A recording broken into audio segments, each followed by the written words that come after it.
And good evening, everyone, and welcome to our last podcast for 2017. Sorry, there's no intro music, there's no Nikki's News music, there's no Cockwomble music. We've barely got anyone here, but thankfully Nikki and Pete are here, so I'll hand you over to Peter. How you going, mate? Yeah, g'day mate, how's things? And welcome everybody to the AFL Crowcast. Great to have you all with us for this very, very special Tuesday night live edition. It's the post-draft edition, so we thought we'd sneak in a little podcast for all those people out there who, the probably 20 or 30 of you that listen along, and we'll have a chat about the draft and some of the off-season things that have been happening with the Crows. Nikki, how are you this evening? I'm very well, and Simon's really keen because I think he was probably there before we started. Champing at the bit, he was. He was indeed. Good to see. Well, look, obviously the reason we've got a cast up tonight is to have a chat about how things unfolded in the draft, and I think that generally speaking, I'm not sure what the two of you think, but it seemed like a pretty decent draft for us. What are your initial thoughts?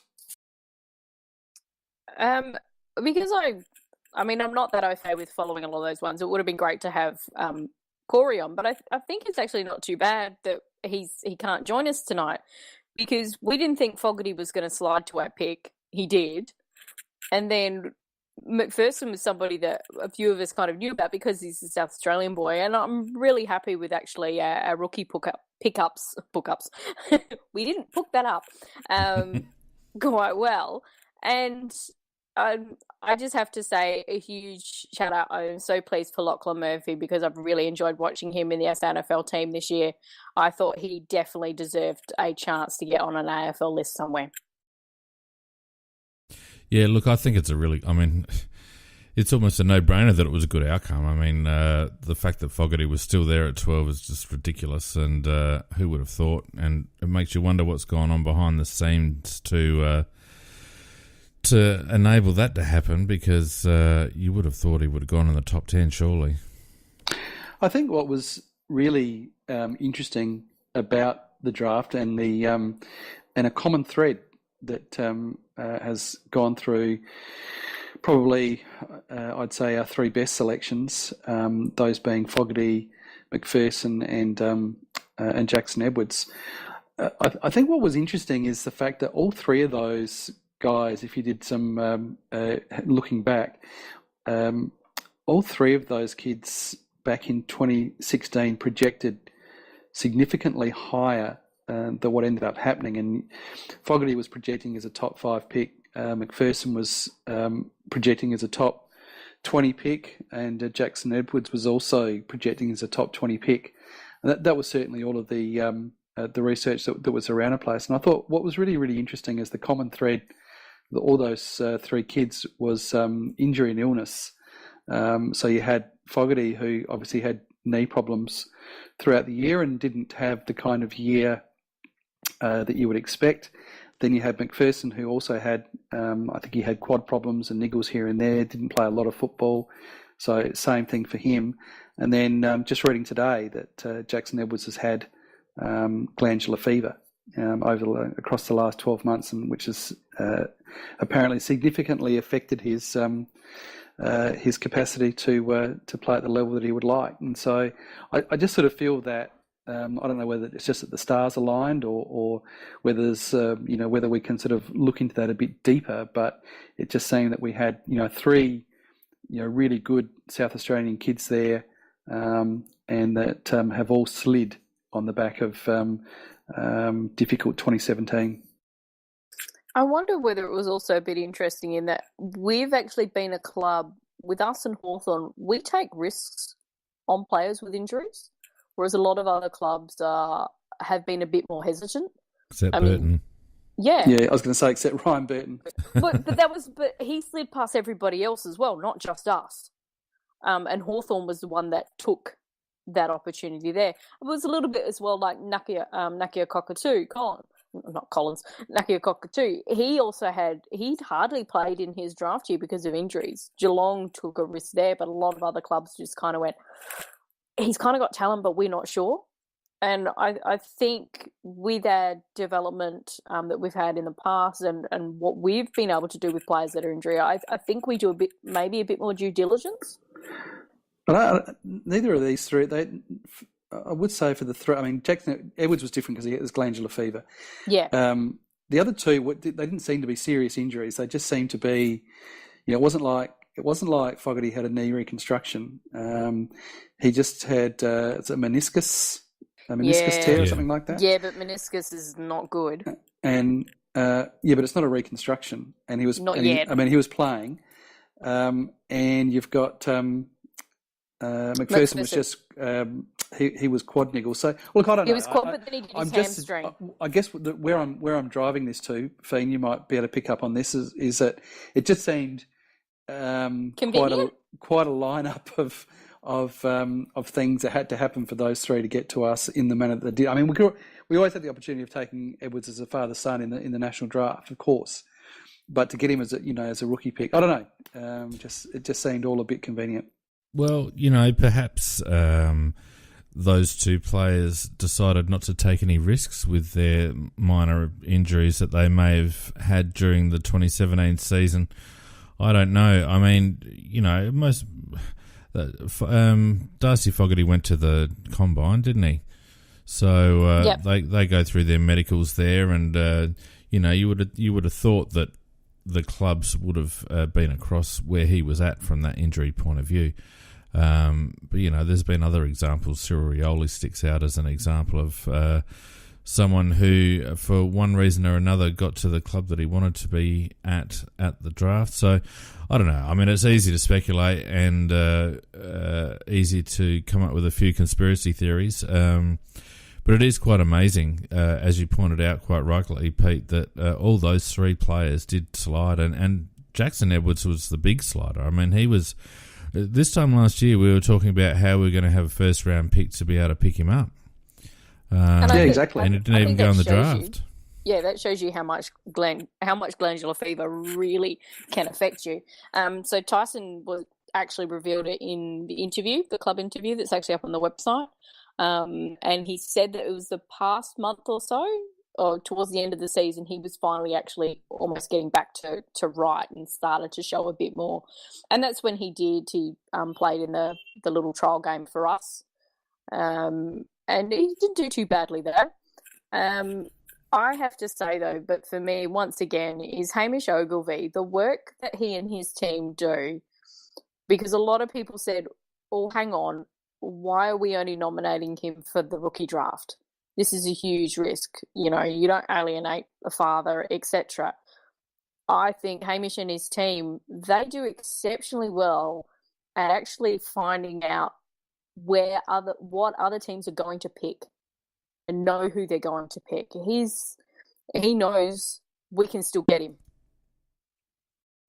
Well, it's always going to be a risk, isn't it, Nikki? But I think it's a calculated risk, and it does appear that Hamish is very good at getting that intelligence. And I think there's probably, I wouldn't mind betting there's some clubs that do perhaps collaborate a little bit. Because the recruiters see each other all the time during the year. And look, maybe that collaboration spills over into the trade period as well, and there's a bit of scuttlebutt and, who you're going to take and who you guys thinking of and all the rest of it. I mean, it probably happens too often for it to be a coincidence. So you'd imagine that there's a bit going on behind the scenes. But at the end of the day, we've appeared, this year at least, to have gotten the players that we wanted to get. Now, you could argue that may or may not have been the case last year with the draft, but it certainly worked out for the best this year. What do you reckon, Pete? Do you think it's like Phoenix, that it's more to do that there's probably a lot more collusion, or the recruiters just chatting, or is this pretty much something that Haggis has managed to do very well? I think there must be communication between them. I mean, excuse me, we see it too often that players sort of that they seem to be able to assess. I mean, the Lever situation was a classic one. That was obviously who they wanted in that particular draft, and they were able to do that late trade and know that he was going to slide through to 14, or have a good idea that he was sliding through to 14. Did they know that Fogarty was going to slide so that they could swap out pick 10 in the Gibbs trade? I mean, they just seem to be all over that. But then the other thing is, I guess, look, in the end, we don't really know. I mean, we could have had it could have been someone that someone else that we wanted, and we were surprised, and the fact that Fogarty was there meant that we felt compelled to go. I mean, you just don't know. You just don't know all the machinations that go on. I just find it hard to believe there's not a whole lot of communication between the clubs leading up to draft week. Well, it's a closed market, Pete, and it's a market that opens every year. And we've seen what happens with a guy like Dodorio from Essendon, who's notoriously difficult to trade with and, probably is a bit of a pariah amongst recruiting circles. And yet, we've had ongoing trades between Adelaide and Carlton, for example. Clearly, regardless of what happened with Bryce Gibbs last season, clearly there's an established, trade route there between Adelaide and Carlton. And I think what it points out, if it's not collaboration, it's at least more open dialogue between some clubs more so than others, I think. And Simon brings up a good point in the chat too, that there's probably an unwritten rule regarding father-sons. Yeah, and I think that's probably something that's very true there. I also find it's kind of interesting because the clubs who have the top 10 picks have to let the AFL know beforehand, before the draft actually officially occurs. They know who the top 10 picks are. And it's going to be interesting when live training comes in. Yeah. I mean, it's almost like they do the top 10 draft before they actually do the televised top 10 draft. Yeah, because they have to make sure they have the right size Guernseys. They've got all those ones. They know where the cameras need to be straight away. And, they don't have that many cameramen there, etc. The bit I did find most interesting, though, is if you look at, I think it was Cal Twomey's predictions, he picked the top 20 pretty much spot on. I think he got like one player. He's just pretty good, Cal. Yeah, he got his info right. But they also talked to all the recruiting managers before the draft who they would take at number 1. And one of the teams picked Fogarty, and a lot of people thought that was us. But we know that Ogilvy said no, he would have gone Rayner. So who wanted Fogarty at number 1? And we know it's a club that didn't have a pick in the top 10. Well, it couldn't have been too many people above us. No. I don't know. I mean, it's all speculation, and at the end of the day, I think. Let's talk about Darcy Fogarty a little bit because he's an interesting player. He's got great tools, but you'd still probably consider him a bit of a rough diamond at the elite level. I think that's because, as a few people have talked about, the issue like there was with Hawkins, etc. It's a man's body up against boys. So we've loved those fend-offs, etc., that he can do in the side steps. But how's he actually going to go playing against people with a very similar build already to him? I think the fact he's played some senior footy with Glenelg has helped.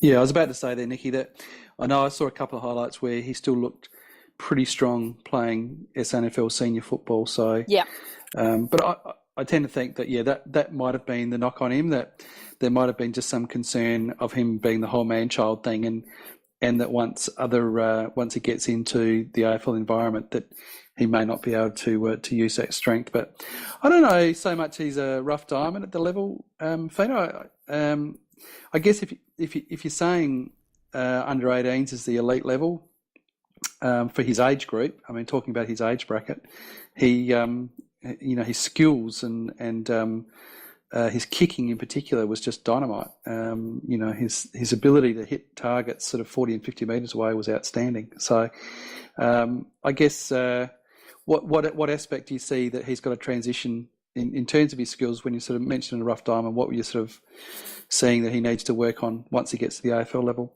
I agree about his skills, definitely. It's just from watching him, it's more the way he moves. He's a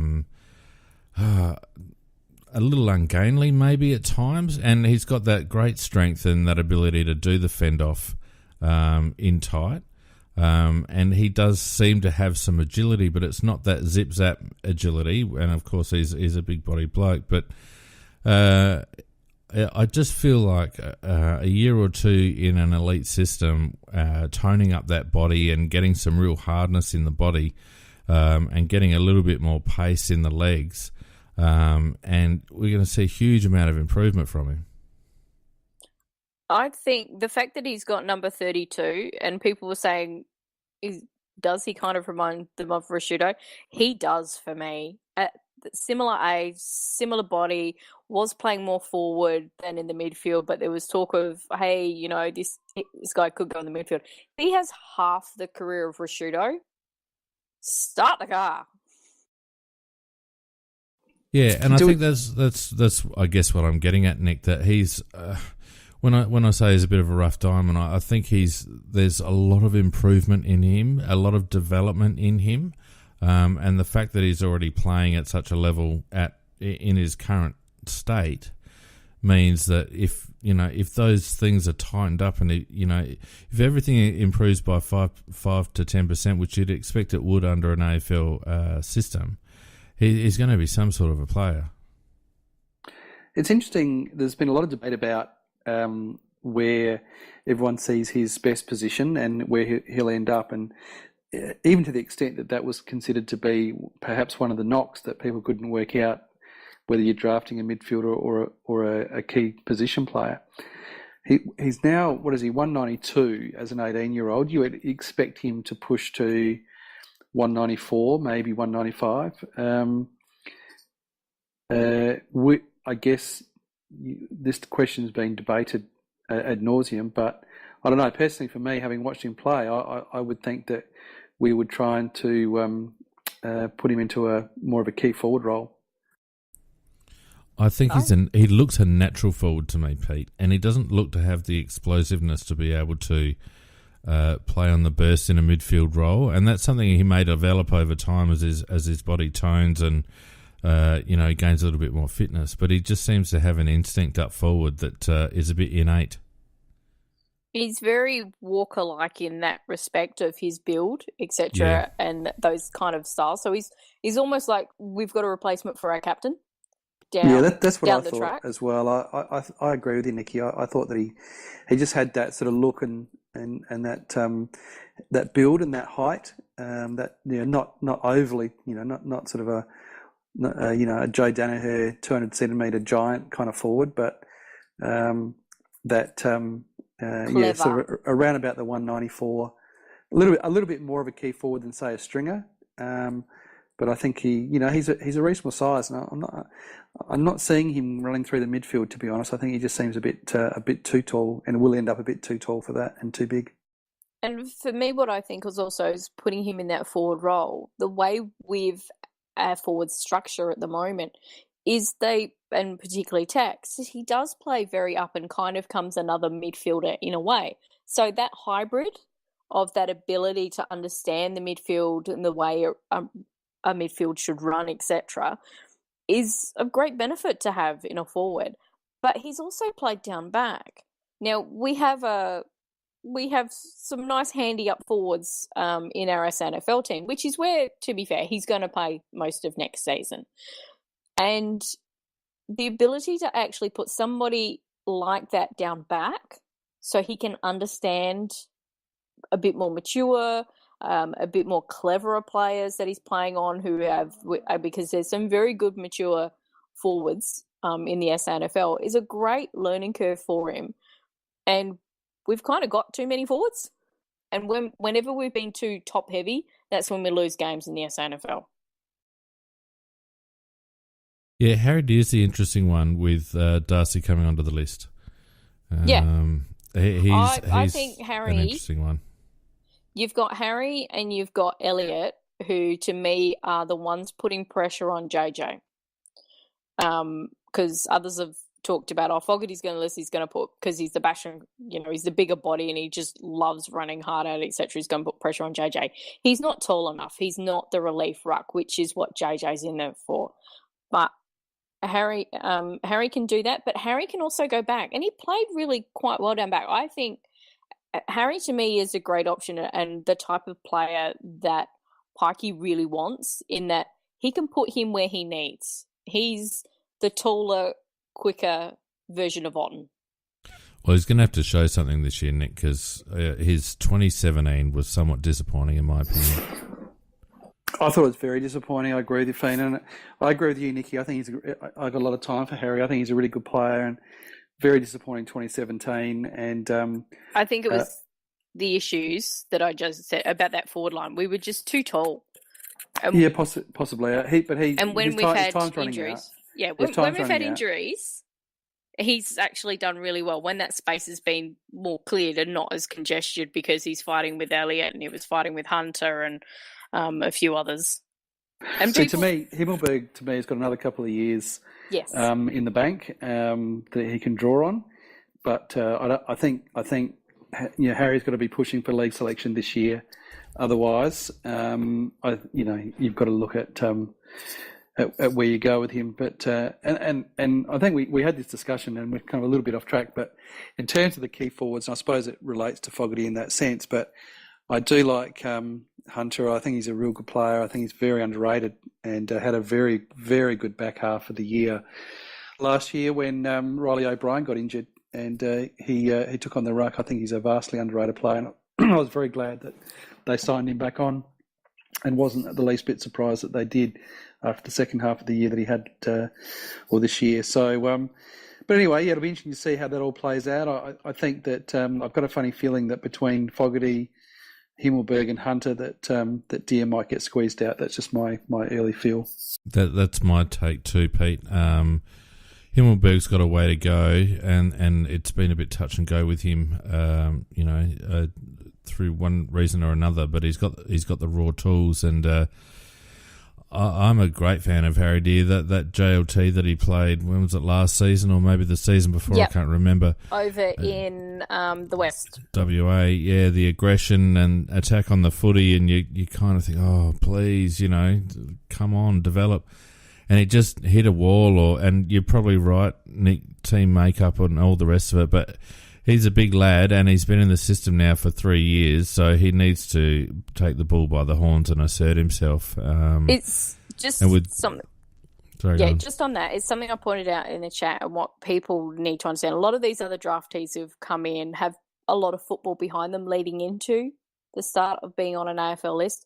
Harry had only played 8 games in 3 years. So we took him on knowing that he had a much smaller base. So I think from the club, there's a bit more leeway has been given to Harry. A lot of other people forget that about how the injury prone. And then we lost him for the first year as well, once he did the shoulder injury. Being hard at the ball, which is what I've always loved about him, is that aggression.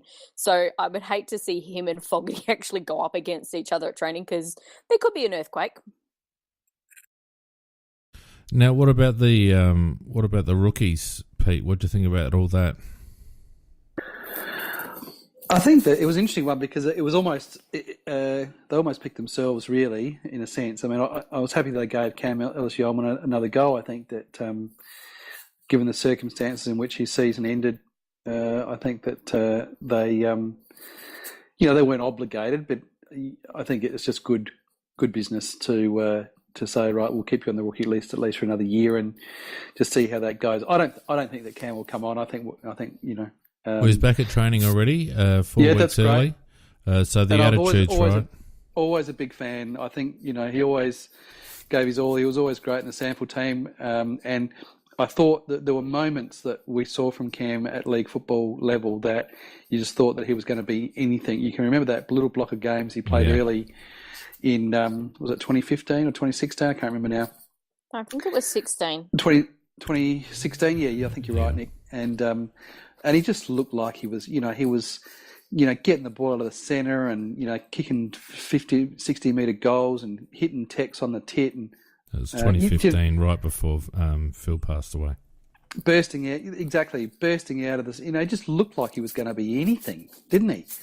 Yeah. And you just thought that this is the 6'2", 6'3", big-bodied midfielder that every team wants, and he's just, and it just all came together for him, and sadly he hasn't been able to hit those heights and maintain it. So I would love nothing more than for Cam to get that all together. I just don't think he will, and I think that this will be probably his next year will be his last year with the club. But I'm very, very glad that they extended a rookie list spot to him, given the fact that he missed out the year with injury. I think Lockie Murphy, was not a surprise, given the season that he had. And obviously we were committed to Jackson Edwards. So those three to me sort of picked themselves. And then you've got the Sturt lad, and I can't think of his name. Wilson. Wilson. So I don't know much about him. Feeney probably knows more about him. Yeah, he's a good hard player. And he gave it away a couple of years ago and came back into the fold and had a really solid season and just kind of kept building and building. And he's got a bit about him, and he doesn't shirk the issue. Plays a bit more in tight than your normal sort of running midfielder, and he's got a good size about him. So if he's got the right attitude and he can put some get some improvement on the track, he's the type of player that can succeed at AFL level. He's got a bit of pace, he's got a bit of strength, and he uses the ball okay. So it'll be up to him, I think. For me, I thought it was kind of interesting that we took Cam before we took Lockie, because I knew I'd heard some rumblings that was some other clubs had actually been out and had visited with Lockie, etc. So I wonder whether we had to pull the trigger earlier on Cam because other clubs had shown some interest in him. I think it's actually quite a nice blend. If you actually look at them all, even including McPherson, who we haven't talked about too much, who was our second draft pick, even though he's a bit slighter, he's that half back line, but there's a bit of hardness about each of these players. And we heard from Kelly in that first interview after the first training, and he said, yeah, that's what we all looked at in terms of where we need to get better. That's what we were lacking in the grand final. And you just look at who we've drafted and rookie listed, it's all that same kind of lines running through them all. Opportune moment, Nikki, you're right. We hadn't talked about. Was it Dan McPherson? What's his first name? Oh my God, I can't remember. I just escaped me. I can't remember either. I forgot. Someone in the chat, please save us. We've all had the fog descend over us, and that's all we've been talking about. And it's McPherson. So I thought it was Daniel McPherson, but anyway, Andrew was it? Andrew, there we go. Andrew McPherson. So a bit muffled there, Pete. Sorry, mate. I don't know. He's been fogged out. I've been fogged out. I don't know a lot about him. I've seen his highlights. He looks solid enough.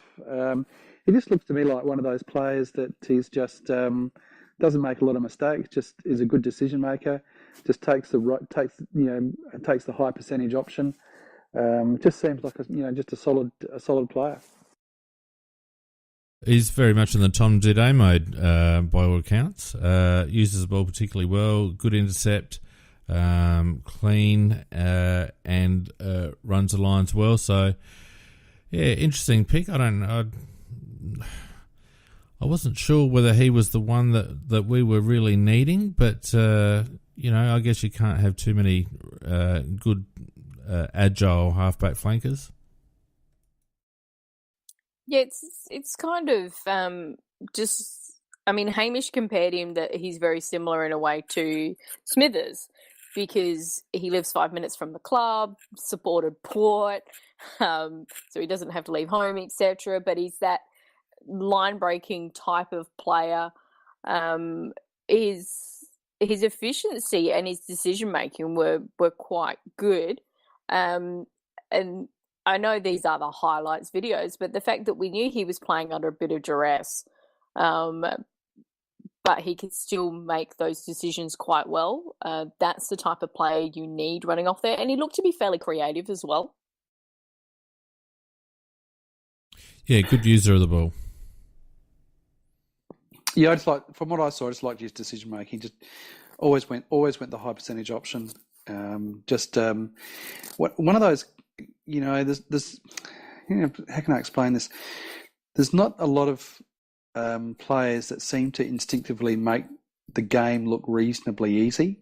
And when I watched his highlights, he was a guy that just, when you're watching him play, it just didn't seem like a complex game. Does that make sense? Yeah, he had a moment. Yeah, he slowed everything. And Jackson Edwards is like that as well. If you looked at his highlights, is that he would often look around. You could just see him check, okay, who have I got coming towards me?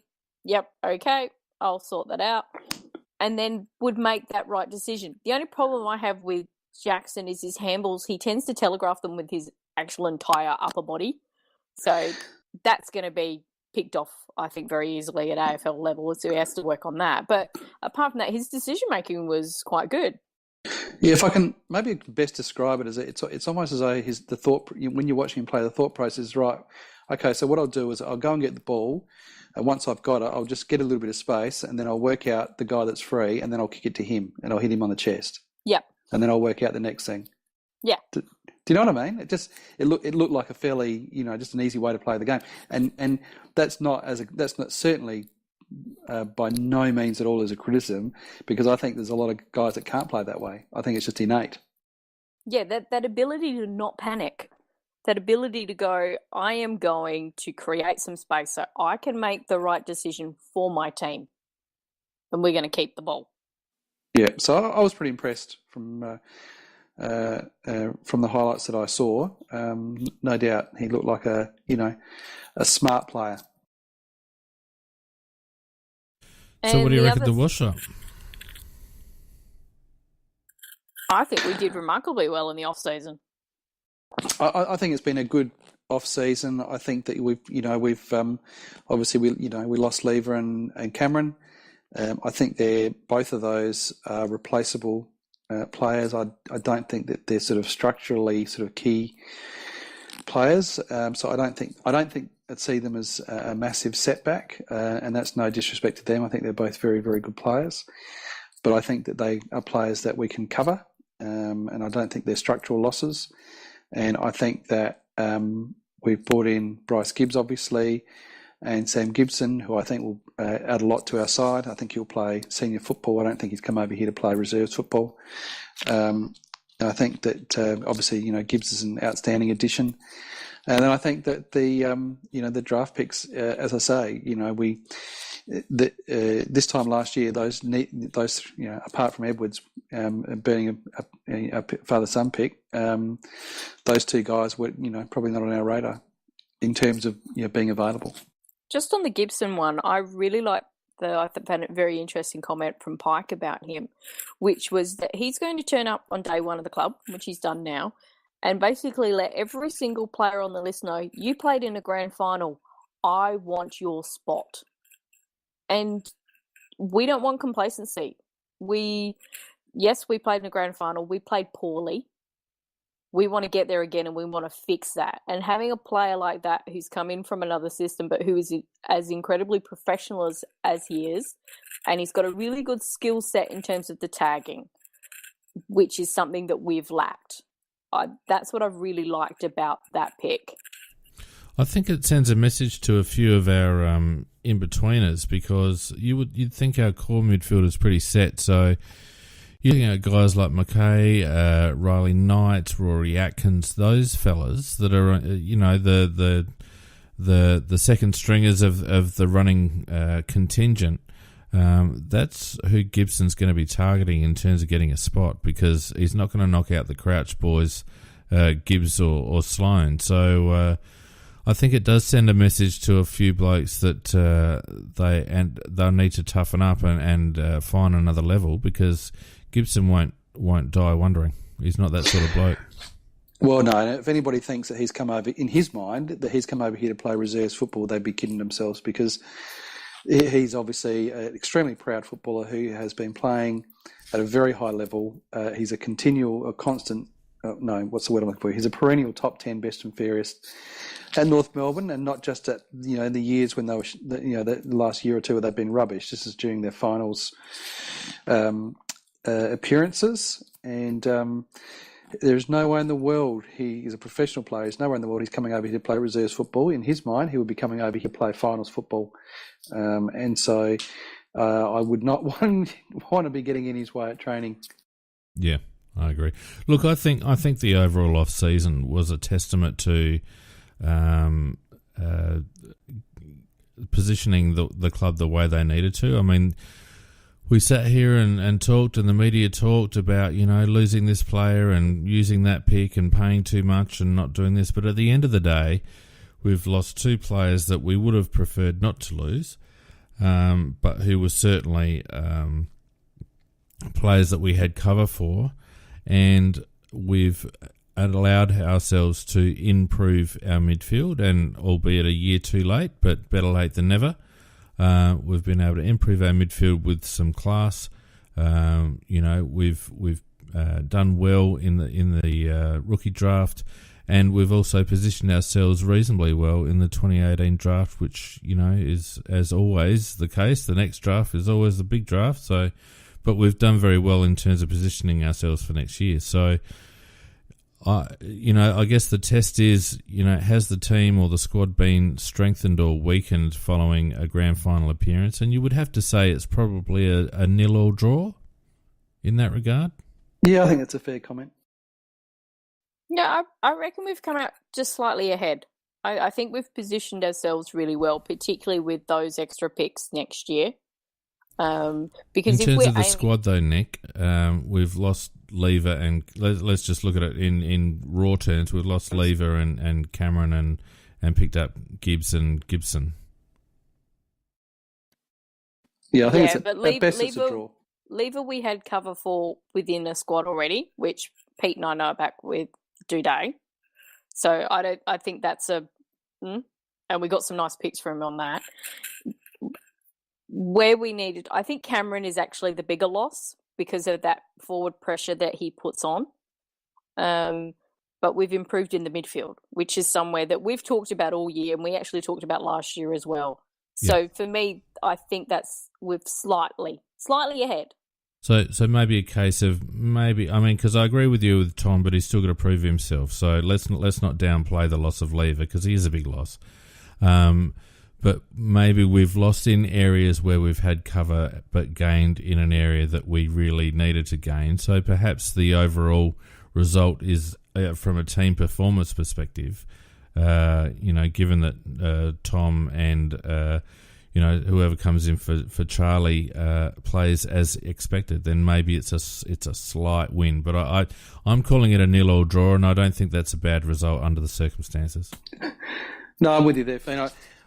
I think what's interesting, though, is the fact that our whole postseason period was a period that was thrust upon us, and we've traditionally been obviously very conservative at this time of the year.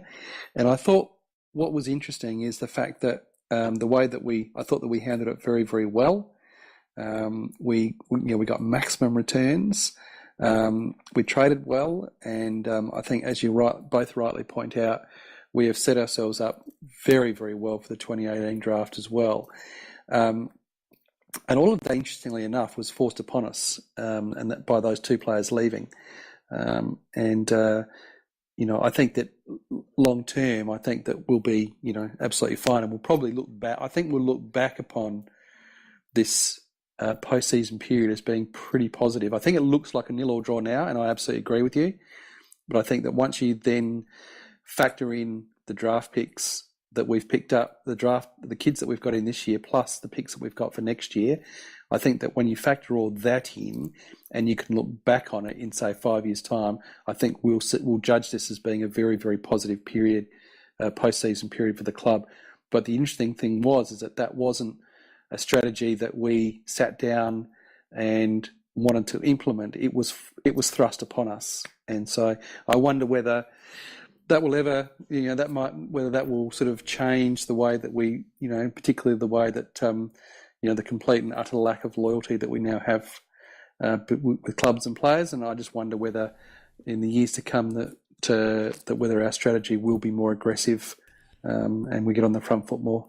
Yeah, we did talk about that last year, remember, Pete, that maybe, some heat, because, you're right, the strategy was forced, and sorry, Nicky, to butt in, but maybe it will force a bit more of an assertive and proactive draft and trade strategy going forward. Well, I'm fine with you butting in, because I've thought this is probably the perfect note to end on.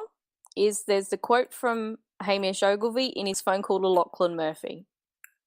Some people just want to make the Olympics. Some people want a medal. And for me, that seems to be, from the way the conversation occurred with him and Lockley, that's obviously quite a strong Hamish saying. And I think this off-season, to me, that's what it looks like. Previously, and you guys are right, we've been kind of happy to be around the mark, wanting to make finals, etc. This year, with everything that's happened, we know that's not acceptable. We want a medal. Well, and it's a sign of a maturing club, I guess. We've been around the mark for a while, and let's not paint over it. The grand final was a shocking disappointment. And if that hasn't put some steel in a few blokes down at Adelaide, I don't know what would, because if I was part of that group, I'd be bitterly disappointed in myself and my teammates and the effort that the club put in when it mattered most. So they bloody ought to be gritting their teeth and trying to find another level, because they need to. Yep, couldn't agree with you more, Fang, there. And I hope that we now, that when we look back and see just how well we have done this off-season, I hope that we now, moving forward, show less and less loyalty to players and look at them in the way that they look at clubs now, and say, right, this is what we can get for this is what we can turn this player A into by getting rid of them and restocking and replenishing and continually improving the list all the time, every year, because that is the only way that you'll stay in front of the pack. And I'm a strong believer that the players themselves they have opened up the player club relationship to be as it is now, a complete lack of, not what we grew up with, where you go back to the club after the game and have the awards and you have a drink with your favourite player. That those days are gone, and so I just hope that we're now on board with that, and that players such as Lever and Cameron, we can look back and say, well, shit, that was a loss, but look at what we gained. Look at what we're able to turn that into. Well, and if any club's going to benefit from upheaval, it's us. I mean, we've probably suffered more than any other club in the competition with regards to this, and I hope you're right, Pete, because I agree with you 100%. The players wanted free agency, that the players continue to push for greater movement. The clubs then can't expect loyalty from that group of people that are demanding the ability to move more freely. So it's you're pushing shit uphill, for want of a better phrase, if you think you're going to be successful in trying to maintain a loyal list. I think you need to maintain a professional culture, and I think you need to be able to have open dialogue and, as Phil used to say, man conversations. But I think you're right. I think we need, depth charts, and I think we need, aggressive trading strategies, and, it's a sign of the future, I think, mate.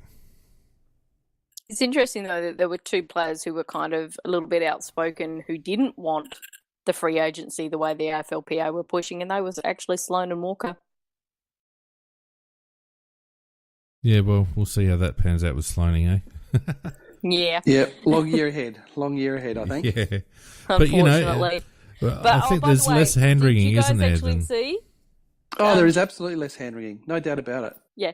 But did you guys actually see Jackson Edwards? Yeah. Oh, yeah, I did see that. Taking off Sloaney's name out of the locker and putting his bag in there, being egged on by his captain. Yeah. Hey, Pete, I guess it's time to wind up and maybe have a little chat about what's happening next year.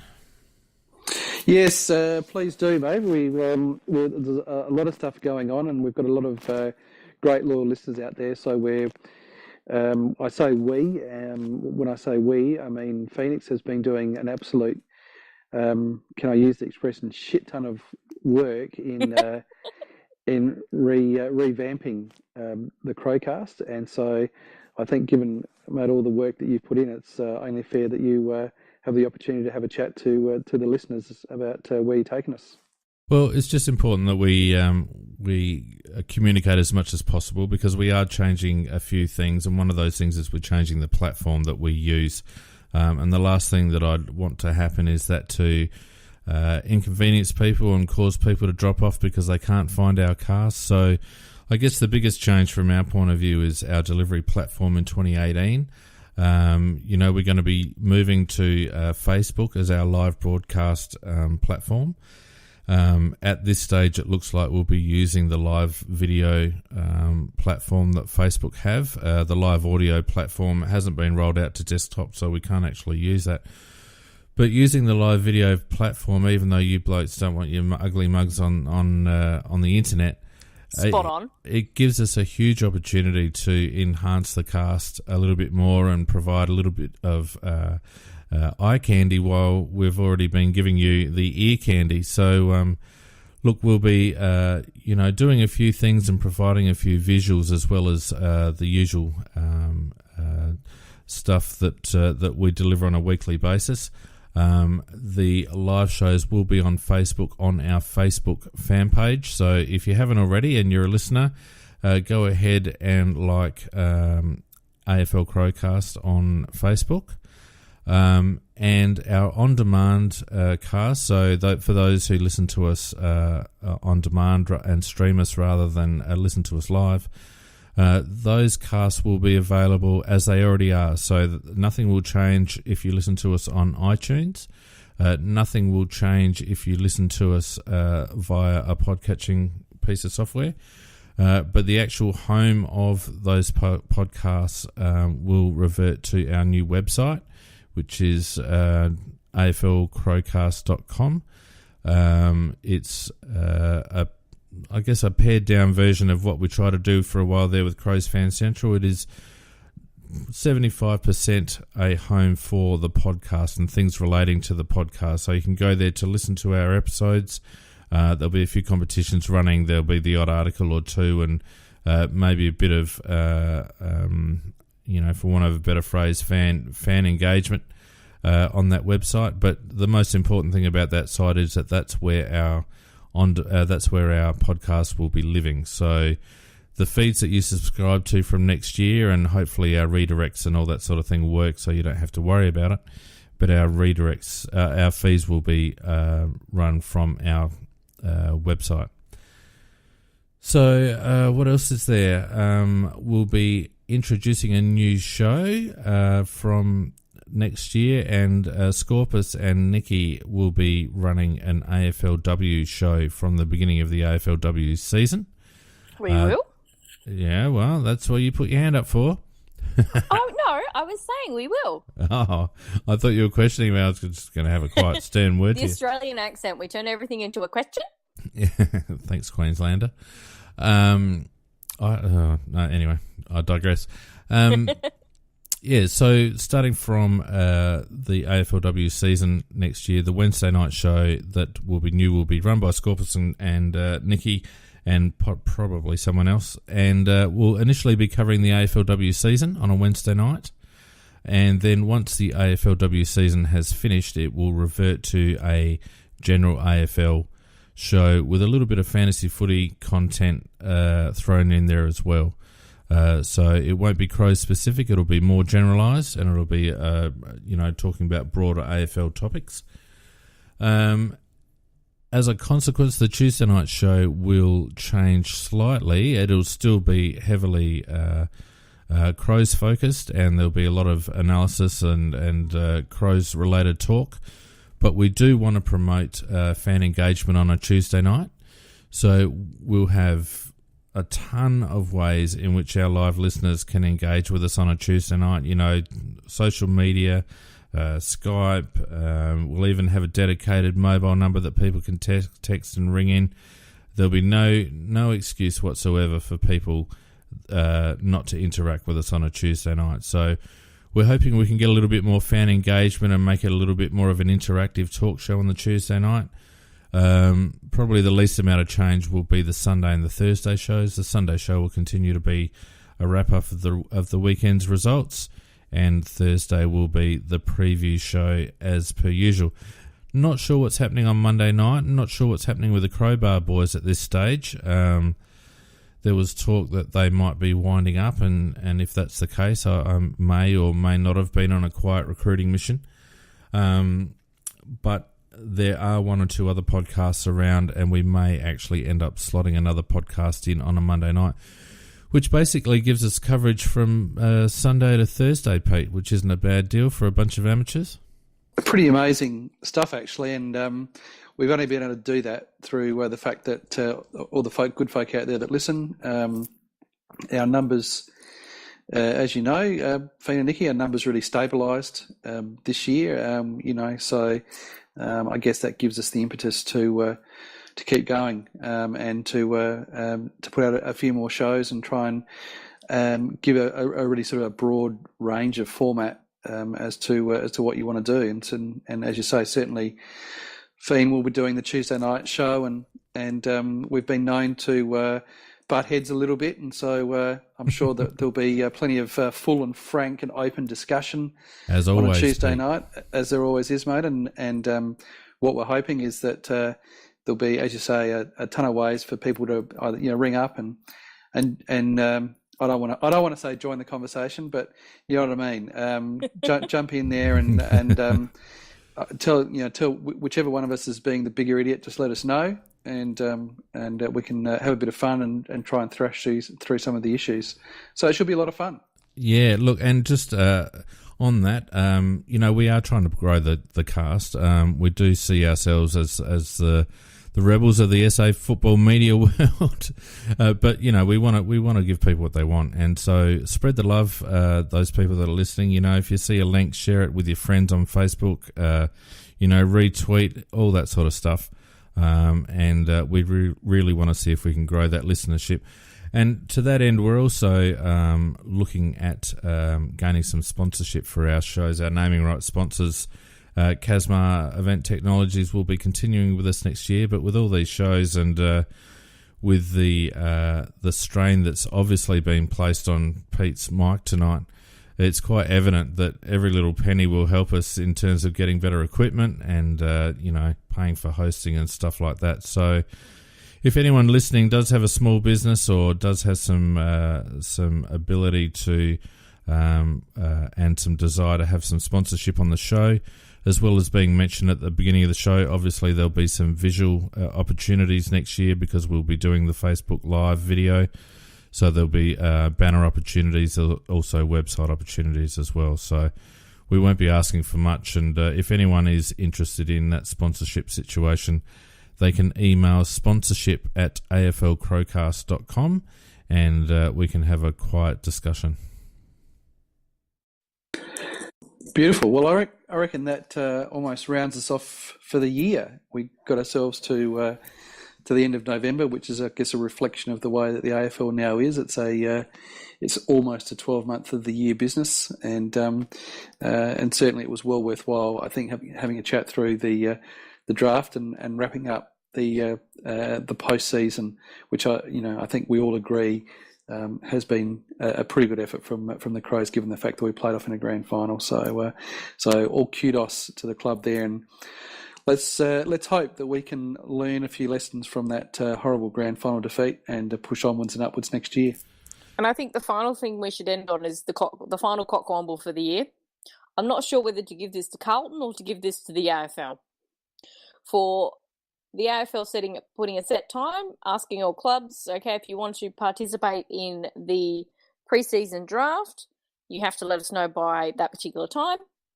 that time passed. They then let every club know nobody was going to have a pick. We then announced Jackson Edwards, and then Carlton went, "Oh, hang on, I think we want one."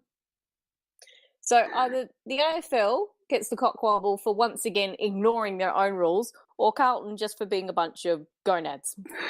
Yeah, I didn't mind Ralphie and the Herald Sun for saying that Geelong were one of the premiership favourites, given the fact that they'd picked up Darcy Fogarty in the draft. You're kidding. I thought that was they're fairly switched strong. on, aren't they? I mean, I thought that was a strong nomination.